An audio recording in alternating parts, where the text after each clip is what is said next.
ಎಲ್ಲರಿಗೂ ನಮಸ್ಕಾರ.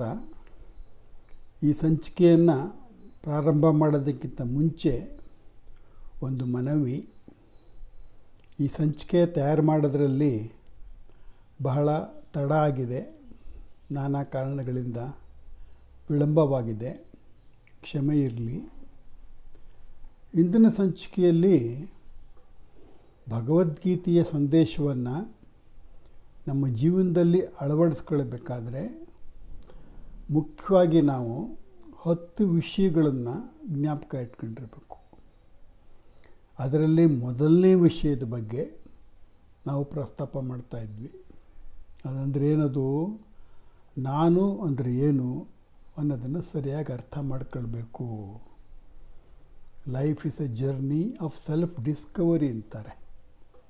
ನಾನು ಅಂದರೆ ಆತ್ಮ ಮಾತ್ರ, ದೇಹ ನಾನಲ್ಲ. ದೇಹದ ಇಂದ್ರಿಯಗಳ ಮನಸ್ಸಿನ ಅನುಭವಗಳು ನನ್ನ ಅನುಭವಗಳಲ್ಲ ಅಂದ್ಕೊಂಡು ಅದರಿಂದ ಬೇರೆಯಾಗಿ ಇರೋದನ್ನು ಕಲ್ತ್ಕೊಳ್ಬೇಕು. ತನ್ನ ಮನದಾಟಗಳ ತಾನೇ ನೋಡುತ್ತನಗುವ, ತನ್ನೊಳಗೆ ತಾನಿರುವರಾದವನು ಬಾಳುವ, ಚಿನ್ಮಾತ್ರವನ್ನು ಬೇರೆ ಬಗೆದು ಧ್ಯಾನಿಪ ಚತುರ, ಧನ್ಯತೆಯ ಕಂಡವನು ಮಂಕುತಿಮ್ಮ. ಸೊ ನಾನೇನು ಅಂತ ತಿಳ್ಕೊಂಡು ಜೀವನದ ನಾನಾ ಸಂದರ್ಭಗಳಲ್ಲಿ ಈ ಒಂದು ವಿಷಯವನ್ನು ಯಾವ ರೀತಿ ನಾವು ಅಳವಡಿಸ್ಕೋಬೇಕು ಅನ್ನೋದ್ರ ಬಗ್ಗೆ ಮುಂದೆ ಪ್ರಸ್ತಾಪ ಮಾಡೋಣ. ಸೊ ಮೊದಲನೇ ವಿಷಯ, ನಾನು ಅಂದರೆ ಆತ್ಮ, ದೇಹ ಅಲ್ಲ. ಇದು ನನ್ನ ಶರ್ಟು, ನಾನು ಶರ್ಟ್ ಅಲ್ಲ. ಇದು ನನ್ನ ಚಪ್ಪಲಿ, ನಾನು ಚಪ್ಪಲಿ ಅಲ್ಲ. ಹಾಗೆ ಇದು ನನ್ನ ದೇಹ, ನಾನು ದೇಹ ಅಲ್ಲ, ನಾನು ಆತ್ಮ. ಆತ್ಮಪಾರಮ್ಯದ ಅಂಗೀಕಾರ, ಅದು ಮೊದಲನೇ ವಿಷಯ. ಇವತ್ತು ಎರಡನೇ ವಿಷಯದ ಬಗ್ಗೆ ನಾವು ಅಭ್ಯಾಸ ಮಾಡೋಣ. ಎರಡನೇ ವಿಷಯ ಅಂದರೆ ಒಂದು ಶಕ್ತಿ ಇದೆ, ದೇವರು ಅನ್ನೋ ಶಕ್ತಿ. ಅದು ನನ್ನ ಜೀವನದ ಮೇಲೆ ಪ್ರಭಾವ ಬೀರ್ತಾ ಇದೆ.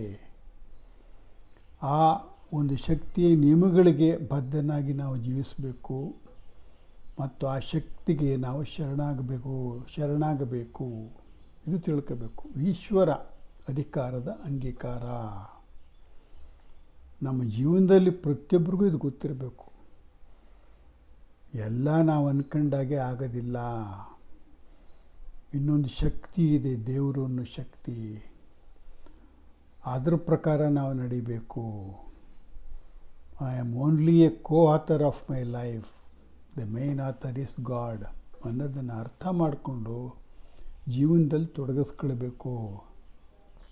ಅಂದರೆ ದೇವರ ಬಗ್ಗೆ, ದೇವಸ್ಥಾನಗಳ ಬಗ್ಗೆ ಆಗ್ತಕ್ಕಂಥ ಚಟುವಟಿಕೆಗಳಲ್ಲಿ ನಾವು ಭಾಗವಹಿಸ್ಕೋಬೇಕು. ಆ ಚಟುವಟಿಕೆಗಳು ನಮ್ಮ ಜೀವನದ ಅವಿಭಾಜ್ಯ ಅಂಗ ಆಗಬೇಕು. ಏನೋ ಒಂದು ಶಕ್ತಿ ಇದೆ. ಜೀವ ಜಡರೂಪ ಪ್ರಪಂಚವನ್ನದಾವುದೋ ಆವರಿಸಿಕೊಂಡು ಒಳನೆರೆದುಂಬಿಹುದಂತೆ, ಭಾವಕ್ಕೊಳಪಡದಂತೆ ಅಳತೆಗಳ ಒಡೆದಂತೆ ಆ ವಿಶೇಷಕ್ಕೆ ಮಣಿಯೋ ಮಂಕುತಿಮ್ಮ. ಮಂಕುತಿಮ್ಮನ ಎರಡನೇ ಪದ್ಯ. ಒಂದು ಶಕ್ತಿ ಇದೆ ಎಲ್ಲೆಲ್ಲೂ, ಎಲ್ಲ ಜೀವಿಗಳಲ್ಲೂ, ಎಲ್ಲ ನಿರ್ಜೀವಿಗಳಲ್ಲೂ ಕೂಡ ಇದೆ. ಅದು ನಿರ್ಜೀವಿಗಳಲ್ಲಿ ಸುಪ್ತವಾಗಿದೆ, ಜೀವಿಗಳಲ್ಲಿ ಜಾಗೃತವಾಗಿದೆ. ಯಾವ ಶಕ್ತಿ ಅಂತ ಯಾರಿಗೂ ಗೊತ್ತಿಲ್ಲ.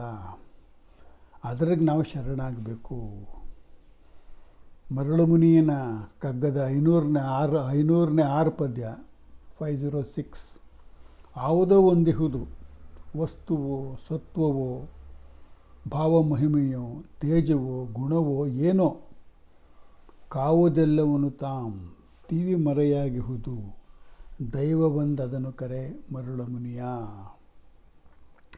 ಈ ದೇವಸ್ಥಾನಗಳಿಗೆ, ದೇವರಿಗೆ ಸಂಬಂಧಪಟ್ಟ ಚಟುವಟಿಕೆಗಳು ನಮ್ಮ ದಿನನಿತ್ಯ ಜೀವನದ ಅವಿಭಾಜ್ಯ ಅಂಗ ಆಗಬೇಕು. ದೇವಮಂದಿರ ಭಜನೆ, ಪೂಜೆ ಪ್ರಸಾದಗಳು ಜೀವನದ ಅಲಂಕಾರ, ಮನಸ್ಸಿನ ಉದ್ಧಾರ. ಭಾವವಂ ಕ್ಷುಲ್ಲದೆಗದಿಂ ಬಿಡಿಸಿ ಮೇಲೊಯ್ಯುವುದು, ಆವುದಾದಡಂಬಳಿತು ಮಂಕುತಿಮ್ಮ. ಮಂಕುತಿಮ್ಮನ 499ನೇ ಕಗ್ಗ. ಬೆಳಗ್ಗೆ ಎದ್ದ ತಕ್ಷಣ ನಾವು ಮಾಮೂಲಿ ಕೆಲಸಗಳೆಲ್ಲ ಆದಮೇಲೆ ಸ್ನಾನ ಮಾಡಿಕೊಂಡು ಶುಚಿಯಾಗಿ ದೇವರ ಮುಂದೆ ನಿಂತ್ಕೊಂಡು ದೇವರಿಗೆ ನಮಸ್ಕಾರ ಮಾಡೋದು ಕಲಿಬೇಕು.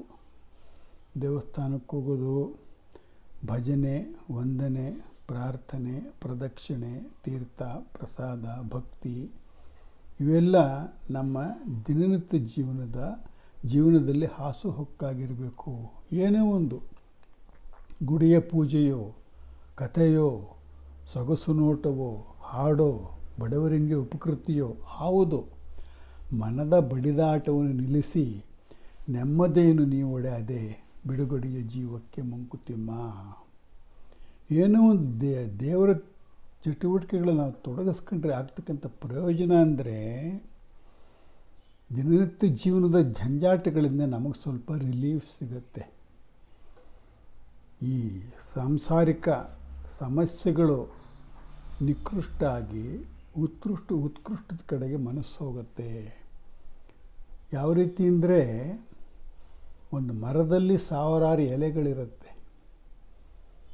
ಎಲ್ಲಿವರೆಗೂ ಆ ಎಲೆ ಮರಕ್ಕೆ ಅಂಟ್ಕೊಂಡಿರುತ್ತೋ, ಅಟ್ಯಾಚ್ ಆಗಿರುತ್ತೋ ಅಲ್ಲಿವರೆಗೂ ಅದು ಚೆನ್ನಾಗಿರುತ್ತೆ. ಎಷ್ಟೇ ಗಾಳಿ ಬಂದರೂ ಮಳೆ ಬಂದರೂ ಅದು ಬಿದ್ದೋಗಲ್ಲ. ಯಾಕೆಂದರೆ ಮರದ ಸಪೋರ್ಟ್ ಇರುತ್ತೆ ಎಲೆಗೆ. ಆದರೆ ಮರದ ಸಪೋರ್ಟ್ ಇಲ್ಲದೆ ಮರದಿಂದ ಡಿಟ್ಯಾಚ್ ಆಗಿಬಿಟ್ರೆ, ಅದು ಕಳಚ್ಕೊಂಬಿಟ್ರೆ ಕೆಳಗೆ ಬಿದ್ದೋಗುತ್ತೆ, ತರಗಲೆ ಆಗಿಬಿಡುತ್ತೆ. ದೇವರು ಅನ್ನೋದು ಮರ ಇದ್ದಾಗೆ, ನಾವು ಒಂದು ಎಲೆ ಇದ್ದಾಗೆ. ಮರಳಮುನಿಯ ಕಗ್ಗದ 613ನೇ ಕಗ್ಗ. ಮರವ ಪಿಡಿದಿರುವ ಎಲೆಯ ಗಾಳಿ ಬಿಸಿಲು ಅಂಜಿಸವು. ಮರವ ಪಿಡಿದಿರುವ ಎಲೆಯ ಗಾಳಿ ಬಿಸಿಲು ಅಂಜಿಸವು. ಸ್ಥಿರದ ನಂಬುಗೆಯ ಬಾಳಿನಲ್ಲಿ ಅಂತೂ ಬಾಳುವನು. ಸ್ಥಿರದ ನಂಬುಗೆಯ ನೆಲೆಯಲ್ಲಿ ಬಾಳುವನು ಅಂತೂ. ಹಿರಿದೊಂದ ನಚ್ಚನ ಆಸರೆ ಇಲ್ಲದನ ಪಾಡು, ತರಗಲೆಯ ಪಾಡಹುದು ಮರಳಮುನಿಯ. ಸ್ಥಿರವಾದ ನಂಬಿಕೆ ಇರಬೇಕು ನಮಗೆ. ಅದಕ್ಕೆ ನಾವು ಅಟ್ಯಾಚ್ ಆಗಿರಬೇಕು. ಆವಾಗ ನಾವು ಮರದಲ್ಲಿರೋ ಎಲೆ ಥರ ಗಟ್ಟಿಯಾಗಿರ್ತೀವಿ. ಏನೇ ಗಾಳಿ ಬಿಸಿಲು ಬಂದರೂ ಕೂಡ ಆಗೋದಿಲ್ಲ ನಮಗೆ. ಅಷ್ಟೇ ಇರೋದು ನೋಡಿ. ನಾವು ಎಲ್ಲ ಅಲ್ಲ ಜೀವನದಲ್ಲಿ. ದೇವರು ಒಂದು ಶಕ್ತಿ ಇದೆ. ಮಾಡಿದ್ದೆಲ್ಲ ಪೂಜೆ, ಪಡೆದಿದ್ದೆಲ್ಲ ಪ್ರಸಾದ. ಏನೇ ಕಷ್ಟ ಬರಲಿ ಸುಖ ಬರಲಿ ಅದನ್ನು ಪ್ರಸಾದ ಅಂದ್ಕೊಂಡು ಅನುಭವಿಸ್ಬೇಕಷ್ಟೇ. ನೀವೇನೇ ಮಾಡಿದ್ರೂ ಕೂಡ ನಾನು ಎಲ್ಲ ಅಲ್ಲ, ನನ್ನ ಮೇಲೆ ಇನ್ನೊಬ್ಬ ಇದ್ದಾನೆ ಅನ್ನೋದನ್ನು ತಿಳ್ಕೊಂಡ್ರೆ ಸಾಲದು. ಆ ಒಂದು ಸ್ಥಿತಿಯನ್ನು ಅನುಭವಿಸ್ಕೊಂಡಿರಬೇಕು.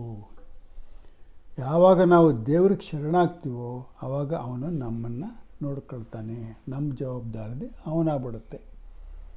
God is a peg to hang our burdened minds ಅಂತ ಹೇಳ್ತಾರಲ್ಲ, ಆ ರೀತಿ ಇದನ್ನೇನೇ ದೇವರು ಅನೇಕ ಬಾರಿ ಭಗವದ್ಗೀತೆಯಲ್ಲಿ ಆಶ್ವಾಸನೆ, ಭರವಸೆ, ಅಶ್ಯೂರೆನ್ಸ್ ಕೊಟ್ಟಿದ್ದಾನೆ.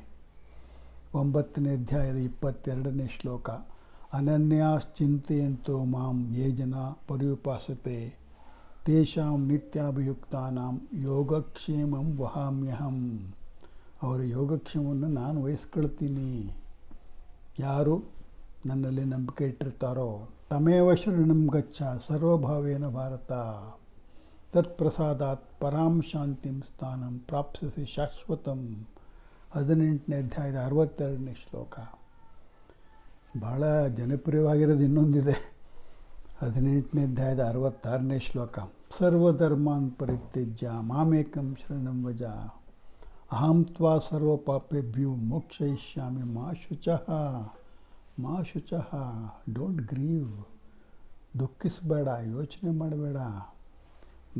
ನನ್ನಲ್ಲಿ ಶರಣಾಗೋ. ಎಲ್ಲ ಧರ್ಮಗಳನ್ನು ಮೀರದಂಥ ಒಂದು ಅಧಿಧರ್ಮ ಇದೆ.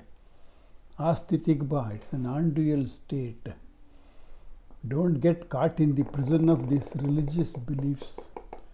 ಅದೊಂದು ಹೇಳ್ತಾರೆ ಅವರು. ಅದರಿಂದ ನಮ್ಮ ಈ ಒಂದು 10 ವಿಷಯಗಳು ನಾವು ಜ್ಞಾಪಕ ಇಟ್ಕೊಂಡು ಅಳವಡಿಸ್ಕೊಳ್ಬೇಕು.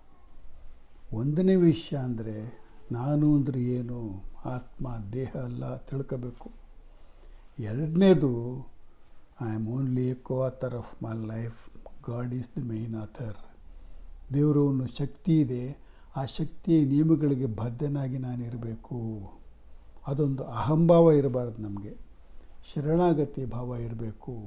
ಶರಣಾಗತಿಗೆ ಏನೇನು ಅನ್ನೋದನ್ನು ವಿವರವಾಗಿ 18ನೇ ಅಧ್ಯಾಯದಲ್ಲಿ ನಾವು ಅಭ್ಯಾಸ ಮಾಡಿದ್ದೀವಿ.